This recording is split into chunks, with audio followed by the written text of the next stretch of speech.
یو ځل یو هلک وایي یو سړی راغی ما سره میلاو شو بلکل ګیره او بریت او هر څه یې خریلي و یو هلک ما ته وایي چې دا دې وپېژن داسې په غیرت کې راته وایي یاره ما خو نه پېژن یاره چې دا تاسو نه پېژن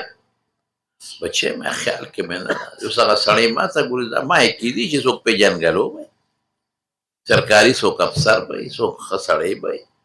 د چا ښه سړي زوی به چې داسې دی په غیرت کې لګیا دی او داسې ځان یې بوقرې کو او ما ته چې دا نه پېژن او دا دې ونه پېژن یاره مې بچې خیال کې مې رانغی دا څوک دی دا چې پلانکې ټیک ټاکر دی که نه ذات ته مې خدای دې مردار کا خوار شي ټیک ټاکر نه ډم دی ډم ټیک ټاکر دی مې داسې په غیرت کې دی و چې ما وې که حجر اسود دی چې ښکلې کو که د مکې او مدینې امام دی او که د حذیفي صاحب زوی دی چې ښکلی کړم داسې په شوق دی او ستا په اړه کې د څونه قدر دی داسې په عزت او داسې په جوش دی وله نوم واخېسته چې موږ وایي چې خدای اوس ورپاسو په اوږې کو ښکلي کو ټیک ټاکر ډم داسې ښه سړي فخر کوي زما لور ټیک ټاکره ده مای د باګړو دله د باګړو دله ته په دې شرمېږې نه حیا ده کې نشته تا کې حیا لاړه کوم خوا بې حیا شوې اسلام او دین خو دې پرېږده پښتو دې څه شوه ابورقې څه شوې هغه لوپټې څه شوې پړونې څه شو قسم په خدای زما رونو چې ناوې به پلار کره تللې مشرانو ته پته ده نو په ټانګه کې به یې بوتله نو شاته به ورته څادر تړلی چې څوک یې ونه وي او د کوچوان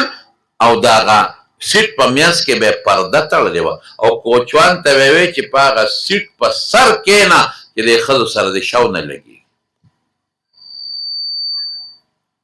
هغه شی ختم شو نری جامې او نری لباس او اوږدو سوکو کېړی و چې ناوې ته دې لږ وي چې راځه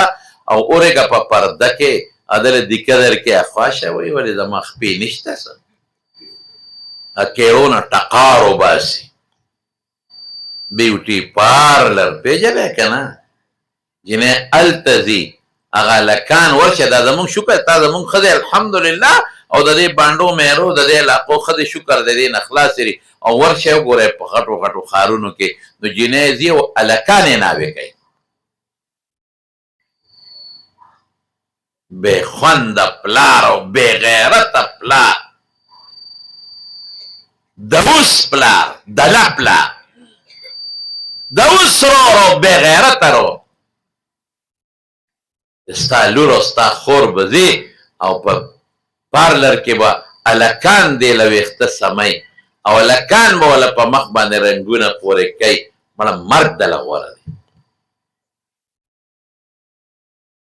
سب کې تا سره مونځ خو زمانو سره څه کېږي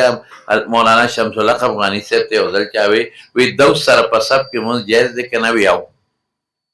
وی کتابونو خو لیکلي دي چې یاره دوس سره مه کوې دا مکروهه دی وی چې کتاب لیکله به چېته یو دوس و اوس به کم کم وباسئ اوس به چا تر مونږ وایو زما رونو خدای دې حیا محفوظه کړي امین ووایه که نه